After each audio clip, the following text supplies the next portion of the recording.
1917. The air in the factory in Orange, New Jersey is thick with the dust of progress, the hum of diligence, and a faint, sweet chemical scent. Outside, the world is at war. Inside, hundreds of young women, some as young as 14, are fighting on a different front. They are the dial painters, the artisans of light, working for the United States Radium Corporation.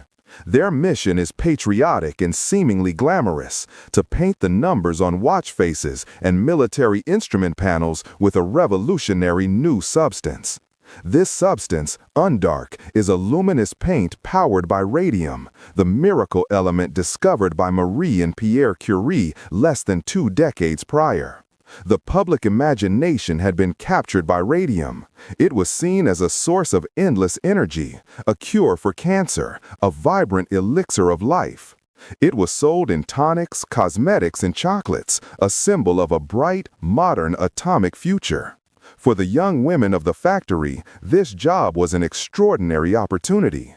It paid more than 3 times the average factory wage. The work was delicate and clean, and it conferred a certain status. They were not just laborers, they were artists working with a magical glowing dust. They called themselves the Ghost Girls.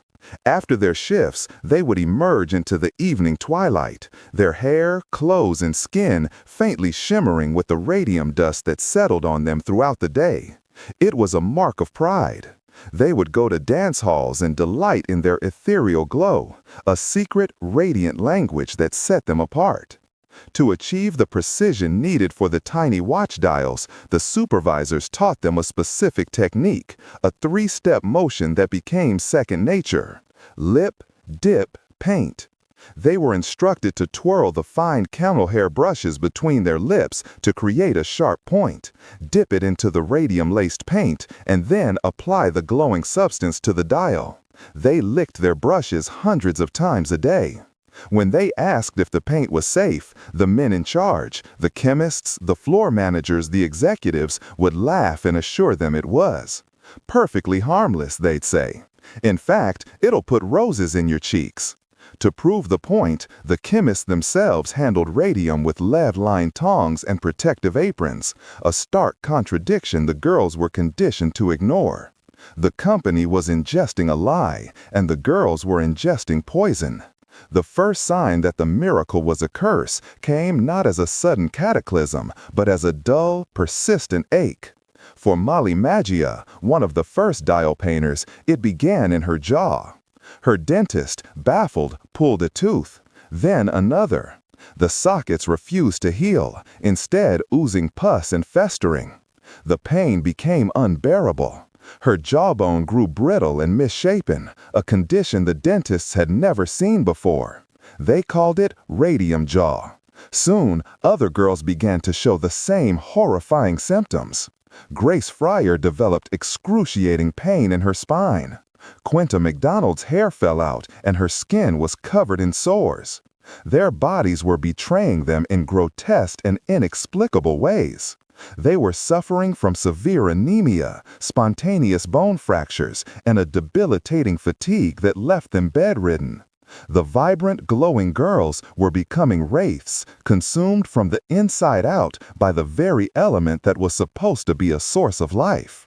When the women and their families sought answers from the U.S. Radium Corporation, the doors were slammed shut. The company, armed with immense financial power and a roster of compliant doctors, launched a campaign of denial and deceit. They insisted the radium was not to blame. Instead, they publicly and privately smeared the women, attributing their illnesses to syphilis, a scandalous diagnosis designed to shame them into silence. They claimed the girls were suffering from poor hygiene or were simply trying to extort money from the company. The medical reports were altered, the evidence was buried, and the suffering was dismissed as female hysteria. The system that had promised them prosperity was now actively working to erase them. Their bones began to disintegrate from within, a slow, agonizing decay mirrored by the corporation's decay of morality. The world, enamored with the magic of radium and the authority of industry, remained oblivious. A deadly secret was being kept in the glowing dust of the factory floor. Who would dare to challenge a powerful corporation, and how could these dying women prove that the substance celebrated as a miracle was, in fact, an instrument of death? Following that horrifying silence from the U.S., Radium Corporation, the truth began its slow, arduous journey into the light, not through corporate confession, but through the dogged persistence of independent science. The system had failed the Radium Girls, but one man, operating outside its corrupting influence, refused to look away. His name was Dr. Harrison Martland, the newly appointed Chief Medical Examiner of Essex County, New Jersey. In 1925, he was presented with the baffling case of a former dial painter whose body was riddled with inexplicable ailments.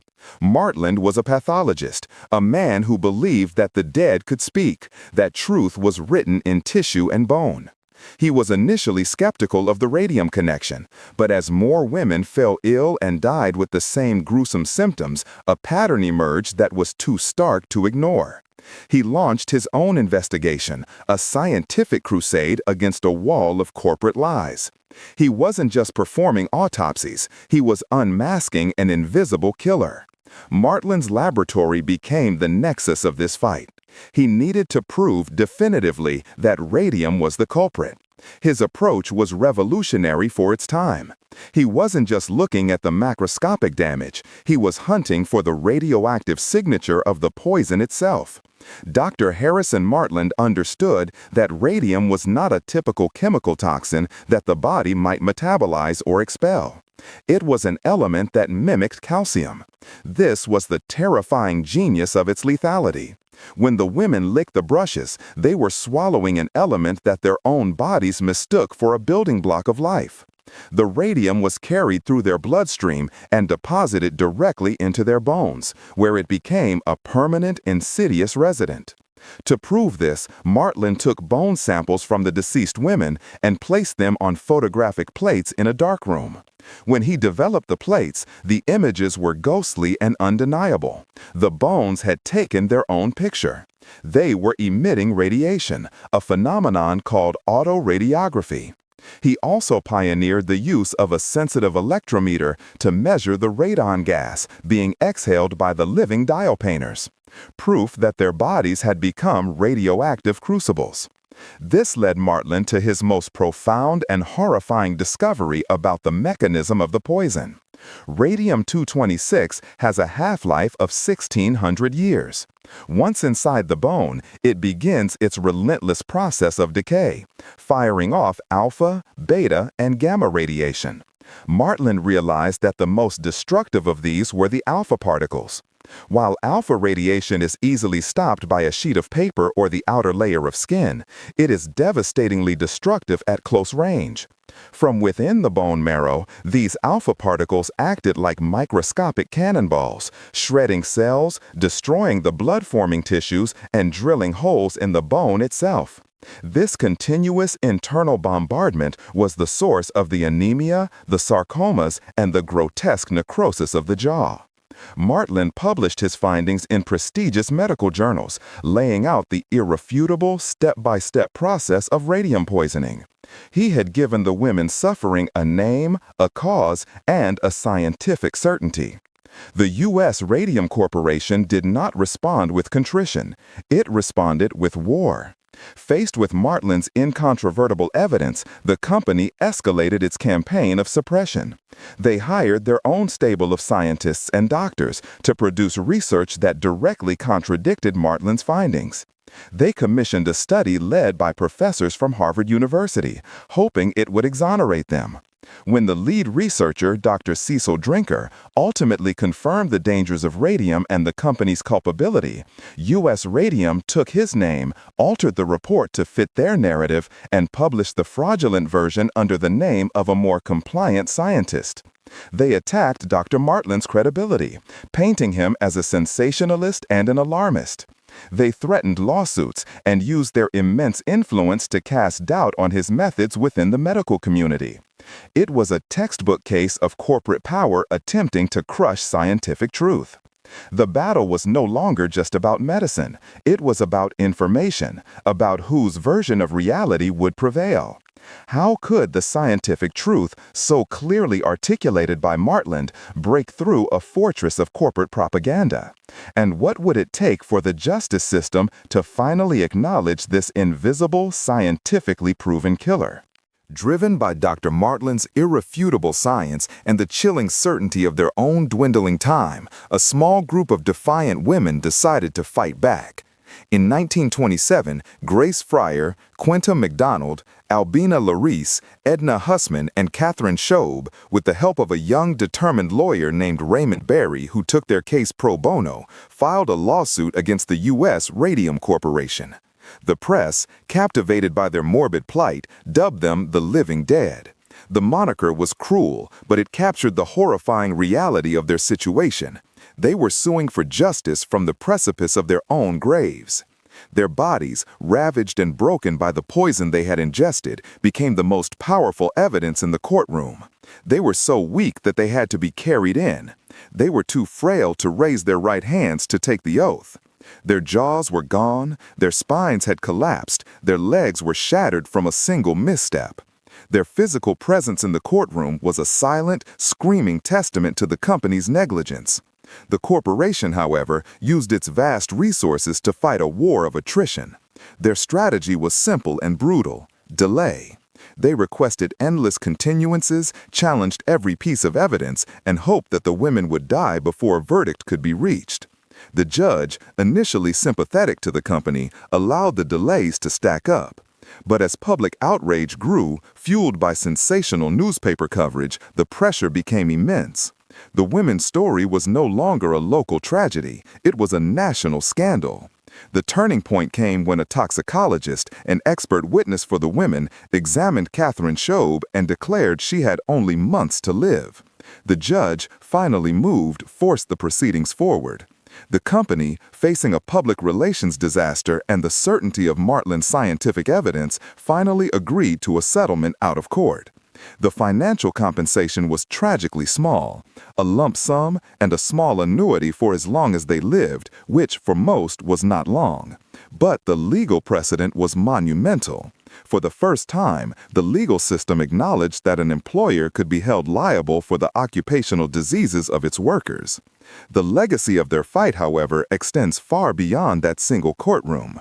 It echoed through the decades, its most chilling confirmation coming from long after the women had succumbed to their illnesses.